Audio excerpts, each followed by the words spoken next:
El día de hoy a mí me toca presentar el tema de fuentes de abastecimiento. Soy el ingeniero Mario Orellana.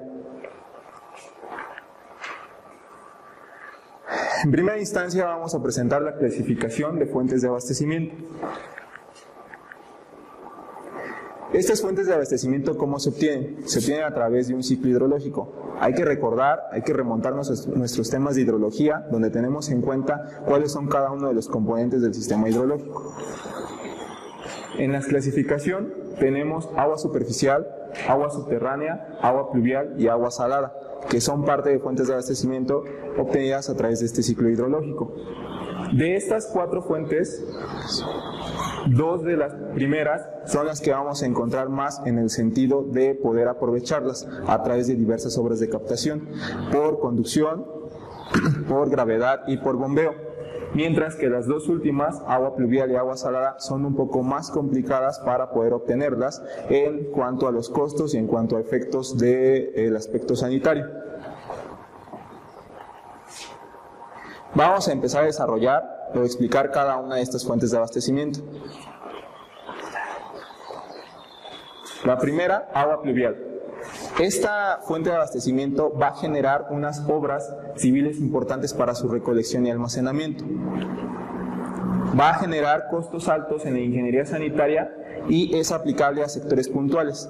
¿Qué es lo que pasa en este sentido? Vamos a encontrar que el agua pluvial, para generarlo en obras de gran importancia para el abastecimiento de agua potable, van a ser un poco más complejo que si lo desarrollamos en zonas puntuales.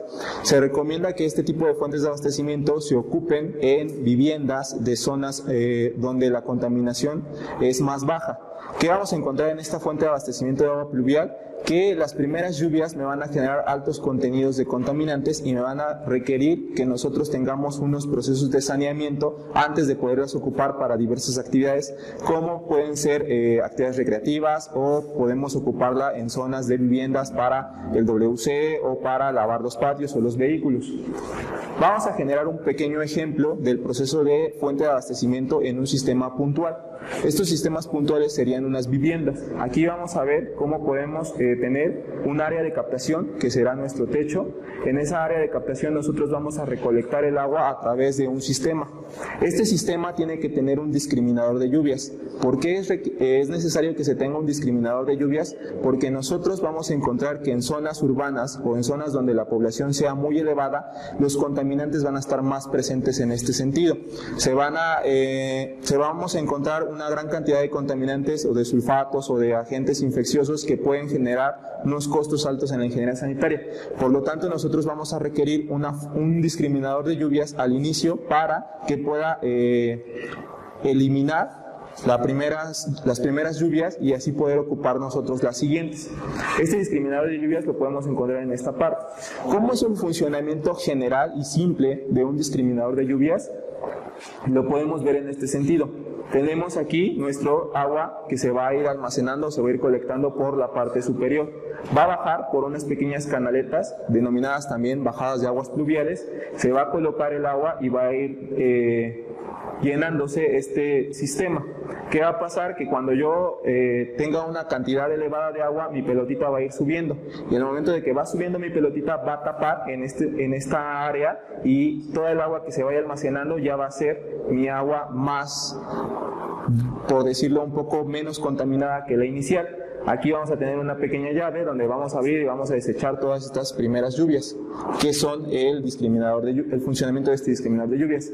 Se va a almacenar en una pequeña cisterna, después va a irse hacia un filtro. Este filtro, ¿qué es lo que va a generar? Va a evitar que cualquier tipo de sedimento pueda subir hacia el área de almacenamiento para ya hacer la distribución hacia la vivienda.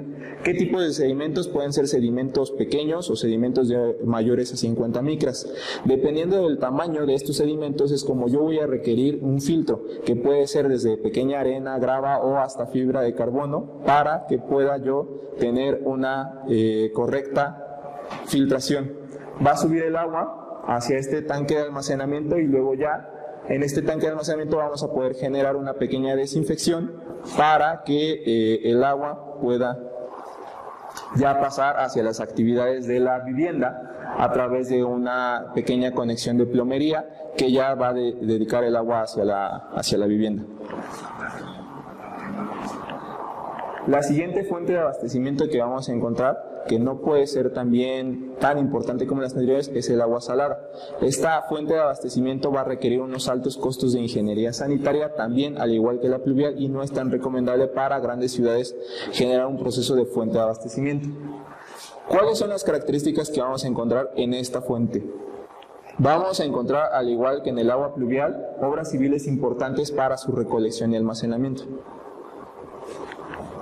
Después vamos a encontrar también otra característica de costos altos en la ingeniería sanitaria, y el principal tratamiento que va a requerir esta agua para poder ocuparla para fuente de abastecimiento será el de osmosis inversa.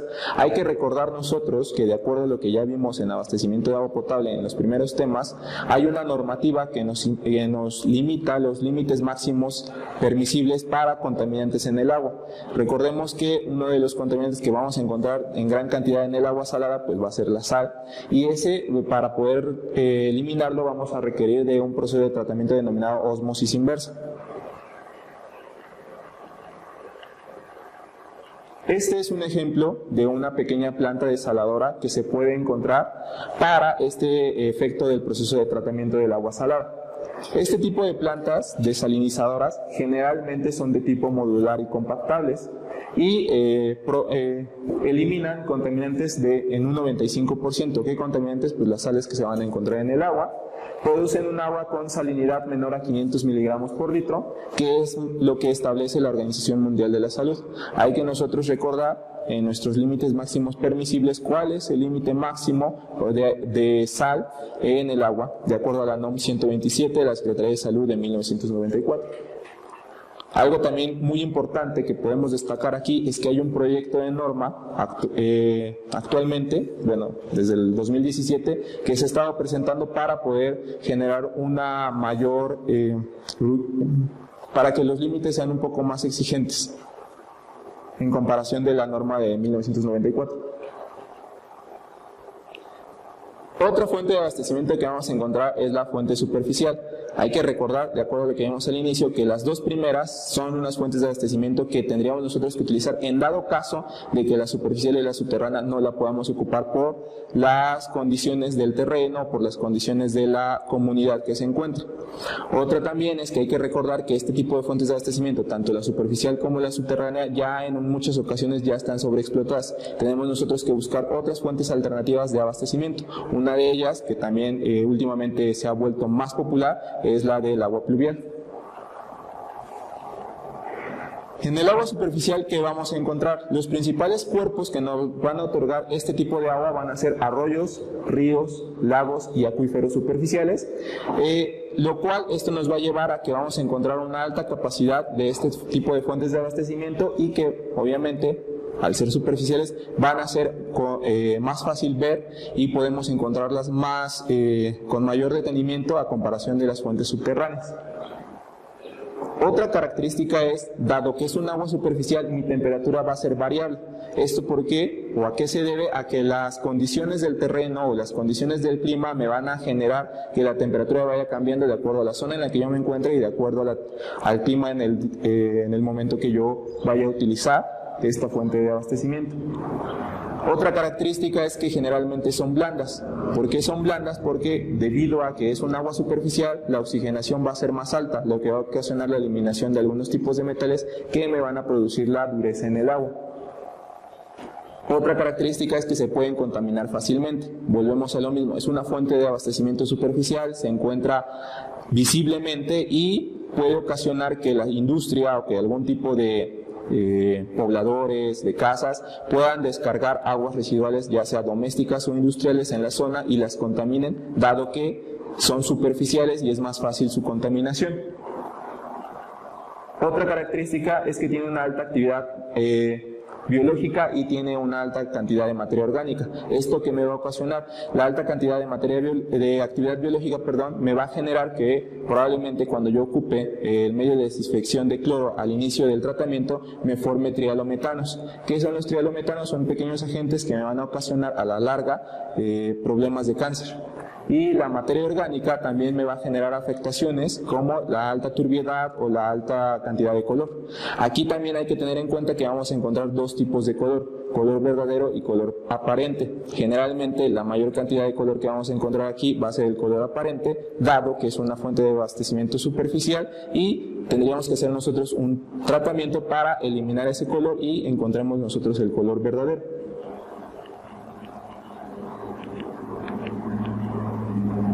Ahora, ¿cómo vamos a encontrar este tipo de fuentes de abastecimiento?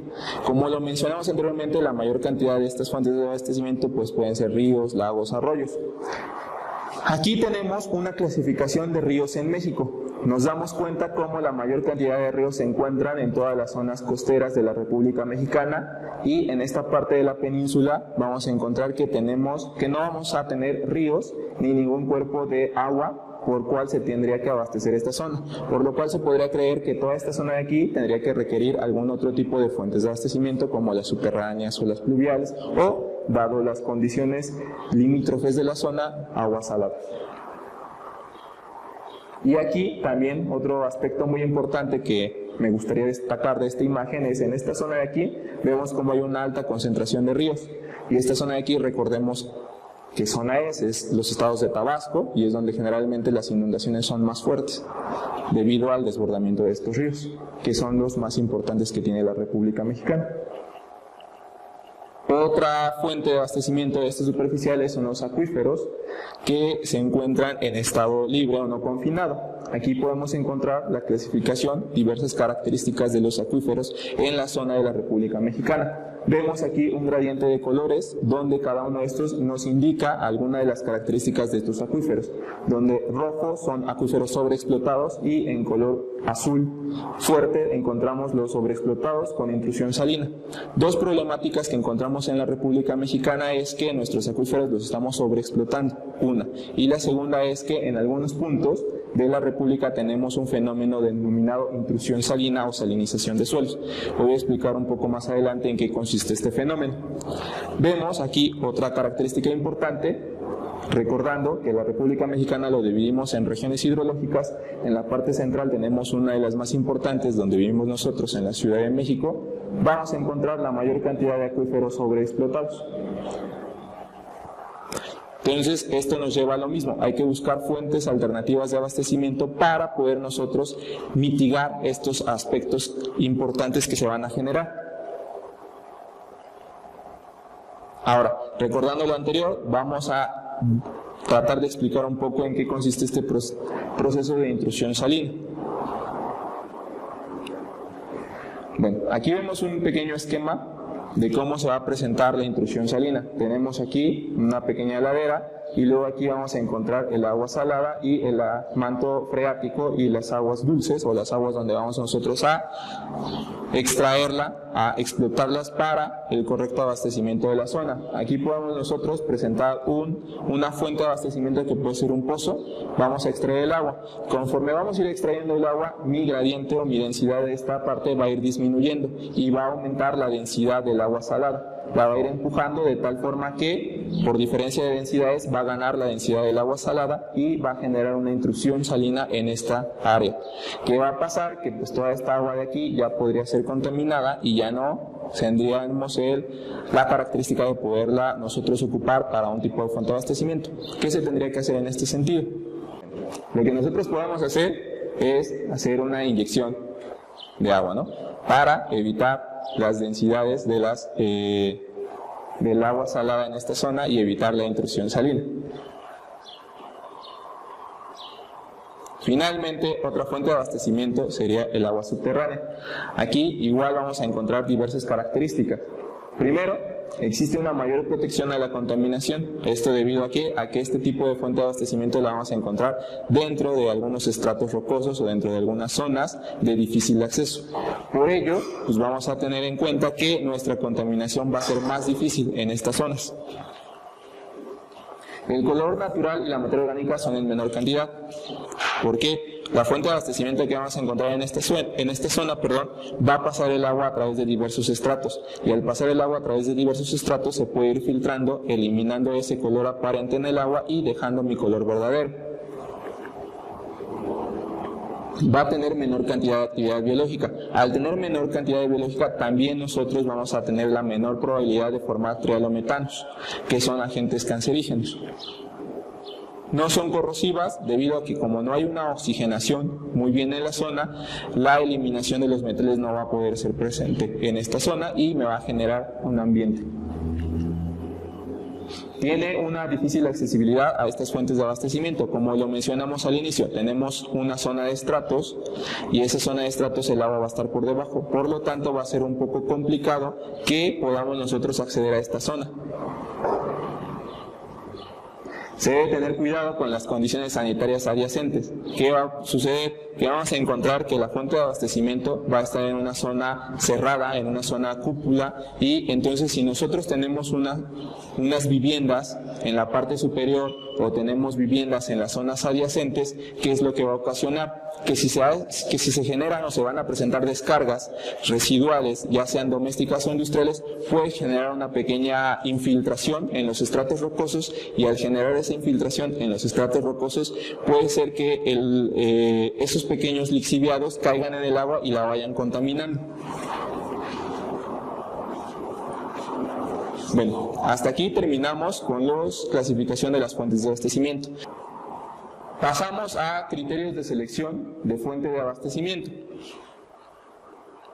Vamos a encontrar diversos criterios para que nosotros podamos ejemplificar o podamos definir qué tipo de fuente de abastecimiento ocupar. El primero de ellos es el rendimiento de la fuente. Tenemos que tener en cuenta, primero, la fuente de abastecimiento que nosotros vamos a requerir, ya sea superficial o subterránea. Nos vamos a centrar ya en esas dos nada más. Necesitamos saber cuál es el rendimiento de esa fuente, si ese caudal que me va a generar va a poder lograr abastecer a mi población de proyecto de la zona de estudio donde yo esté trabajando. El otro es el tipo de fuente, irla clasificando, cuál va a ser, una fuente superficial o una fuente subterránea. Si yo requiero una fuente superficial, ¿qué obras de captación serían las necesarias? Otro aspecto muy importante que tiene que ver mucho con factores sociales tienen que ser con las características de la población. ¿Esto a qué nos lleva? Que nosotros tenemos que definir cómo son las poblaciones a las que yo voy a abastecer. Cuando yo defina cuáles son las poblaciones que voy a abastecer, también con ello tiene que ver el gasto que van a requerir o la cantidad, la dotación de agua que van a requerir. No es lo mismo una población en el sector rural o una población en el sector urbana, o las clasificaciones que tiene algunos organismos de la Ciudad de México y del país, que clasifican a las poblaciones en residenciales, en populares y en población media. Dependiendo de las clasificaciones de la población, va a ser la cantidad de agua que van a requerir. Entonces también tenemos que saber nosotros cuáles son las características de esas poblaciones, así como, por ejemplo, usos o costumbres, ferias o algunas otras actividades que realicen en el poblado de mi zona de proyecto. Estas características, ya un poco a mayor detalle, nos van a servir para calcular la demanda de agua que va a requerir la población. Ese es uno de los temas que vamos a ver el día de mañana, que lo va a presentar el maestro Cristian. Finalmente, como todo, muy importante, los factores económicos. Tenemos que tomar en cuenta el costo que me va a generar estos proyectos de ingeniería sanitaria para el abastecimiento de agua potable. Los proyectos tanto ambientales, sociales, económicos que se van a presentar o que se tienen que desarrollar para poder ocupar nosotros esa fuente de abastecimiento. Tenemos que nosotros definir nuestra relación costo-beneficio para ver si esta es una buena, un buen proyecto para la población, si es una buena opción, si es técnicamente viable y sobre todo si es económicamente viable. Y bueno, finalmente viene un ejercicio para que podamos desarrollarlo con algunas de las características que vimos anteriormente. Aquí, en este ejercicio que les presento, habremos que escribir las diferencias entre los parámetros de las principales fuentes de abastecimiento. La temperatura. ¿Cuáles serían las diferencias entre el agua superficial y el agua subterránea? Como lo mencionamos anteriormente, la diferencia es que en el agua superficial van a variar de acuerdo a las estaciones que se encuentren. Y en cambio en el agua subterránea, debido a que se encuentra confinada en algunos estratos, mi temperatura va a ser relativamente constante, al igual que alguna de las demás propiedades. La turbiedad y la materia en suspensión. En el agua superficial va a ser variable y a veces elevada, debido a que como se encuentra superficial va a ser más fácil que se llegue a contaminar con algún tipo de descarga o con las materias orgánicas que vayan cayendo de animales o de hojarascas en los árboles que se pueden encontrar en las zonas adyacentes. En el caso del agua subterránea es baja o casi nula, debido a que, como lo mencioné anteriormente, como el agua va pasando a través de diversos estratos, esos estratos pueden funcionar como filtros y van eliminando ese color aparente en el agua, que a la vez también disminuye la turbiedad que se puede presentar. Otro aspecto importante es la mineralización. En el agua superficial va a ser variable en función de los terrenos adyacentes. En cambio, en el agua subterránea va a ser baja o casi nula. ¿Qué vamos a encontrar en el agua subterránea? En el agua superficial, perdón, vamos a encontrar pues que todas las precipitaciones que se van a generar en la zona van a caer directamente en el río o en la fuente superficial y van a generar que la mineralización o que la cantidad de algunos agentes se vaya a hacer más alta en este sentido. Hierro y manganeso. En el agua superficial generalmente es ausente, a excepción de los cuerpos de agua con eutrofización. En cambio, en el agua subterránea generalmente es presente. ¿Qué pasa en el agua superficial? En el agua superficial, como se encuentra visiblemente, puede ser que se vayan generando algunas afectaciones, como la alta cantidad de nitratos, lo que me va a ocasionar un proceso que se denomina eutrofización en el agua. Ese proceso de eutrofización es la gran cantidad de algas que se pueden ir generando en la parte superficial de esa fuente de abastecimiento, que me va a eliminar la cantidad de oxígeno que se puede presentar y por lo tanto los seres que habiten en esa fuente, como peces o alguna otra vida acuática, pues no cuenten con el oxígeno suficiente y puedan morir, y todas estas cantidades de hierro, manganeso o algunos otros agentes se vayan a ir precipitando y vayan cayendo hasta el fondo.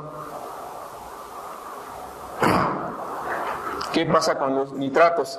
En los nitratos es muy bajo en general en el agua superficial, y en el agua subterránea tiene contenidos a veces elevados. Esto debido también a las condiciones en las que se va a encontrar. Recordemos que puede ser que esta agua pase por diferentes estratos, lo que me va a ocasionar que sus nitratos vayan degradando con mayor cantidad y llegando a este tipo de fuentes. ¿Qué pasa con los elementos vivos? En el caso de las aguas superficiales, como elementos vivos vamos a encontrar bacterias, virus y plancton en las diferentes capacidades que tiene el agua de los niveles que se van a presentar. Mientras que en el agua subterránea vamos a encontrar ferrobacterias, que son agentes que se van a desprender de la cantidad de fierro que se vaya presentando en el agua, debido a los estratos que se pueden generar por estas aguas subterráneas. Finalmente, con el oxígeno disuelto en el agua superficial va a ser elevado, generalmente va a llegar hacia el área de saturación, mientras que en el agua subterránea va a ser normalmente ausente o bajo, lo que me va a generar, como lo vimos anteriormente, la presencia de que el agua sea dura o de que sea blanda por la eliminación de estos metales. Y bueno, aquí terminaría la presentación del tema 1, que tiene que ver con fuentes de abastecimiento.